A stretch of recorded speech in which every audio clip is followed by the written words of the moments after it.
The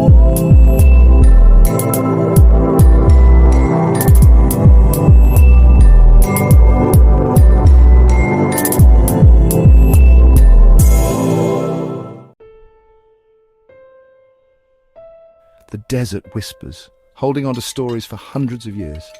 Out here in places like Morocco and Algeria, you find more than just sand. You find the echoes of the Berber people. They've been here for thousands of years, way before the empires we read about in our history books. This isn't just old, dusty history, it's alive. You see it in the people's faces, the way they move, the language they speak. It's a story about survival, about holding on to who you are when the world tries to make you forget.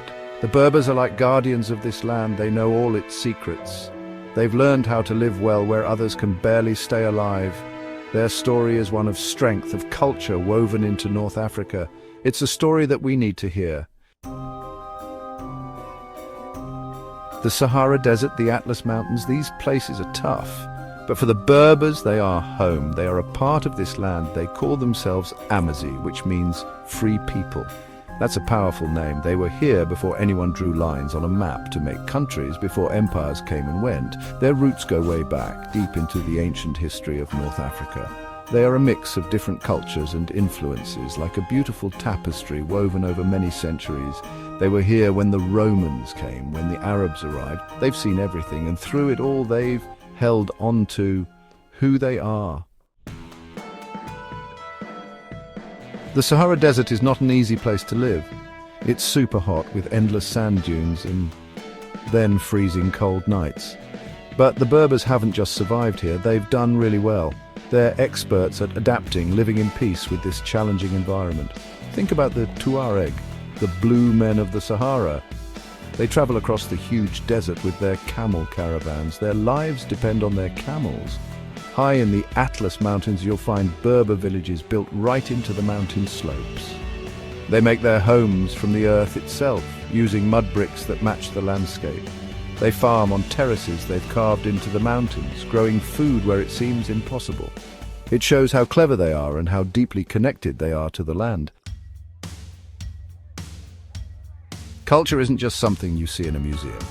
It's alive. It's in the food you eat, the clothes you wear, the music you enjoy.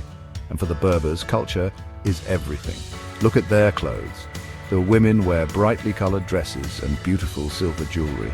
Each piece tells a story passed down from grandmothers to mothers to daughters. Listen to their music. It's the sound of the desert, drums and flutes telling stories through song.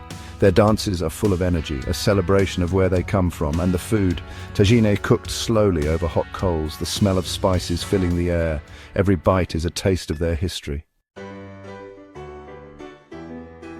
You can hear the call to prayer across the sand dunes. Islam is a big part of being Berber, but their beliefs go even deeper. It's a mix of old and new, of Islamic faith and ancient traditions.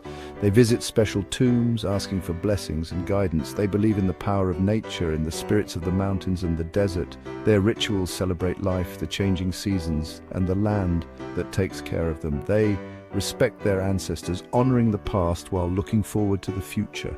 Their faith shows how they can adapt and embrace new ideas, finding strength even when things are hard. The Berber story is one of fighting back. They've always protected their land, their culture, their way of life. Think about Queen Dihya, the warrior queen who fought against the Arab invasion long ago. Or Jugurtha, the king who challenged the powerful Roman Empire. Their stories are remembered by all Berbers, and the fight continues today.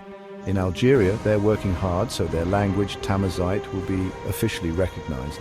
They're using social media to connect with each other and share their stories with the world. For a long time, people ignored the Berbers. Their history was forgotten and they weren't allowed to speak their language. But now they're taking back their story. They're fighting for the right to be seen and heard. The internet is a powerful tool. Young Berbers are using social media to connect, to share their culture and their stories. They're organizing, teaching people about their culture and demanding change. They're proud to be Amazigh and they want everyone to know it. What can we learn from the Berbers? We can learn about being strong, about how culture can help us through tough times. In a world that tries to make everyone the same, the Berbers show us how important it is to be ourselves. They teach us that our heritage is a good thing, it makes us strong. They show us that we can change and adapt without losing who we are, that we can be part of the modern world and still honor our past. The Berbers show us a different way to live, with respect, connection to the land, and the power of community. The sun sets over the Sahara, turning the sand dunes orange and purple. You can hear Berber music, the beat of drums echoing across the desert. The Berbers have survived many difficult times. They've faced powerful empires and held on. Their story shows the strength of the human spirit, our ability to adapt, to resist, to survive. They are the heart of North Africa, a reminder that culture can live on even in the toughest places. Their legacy is one of strength, of beauty, of the power of the human spirit. It's a story we all need to hear, a story that can inspire us all.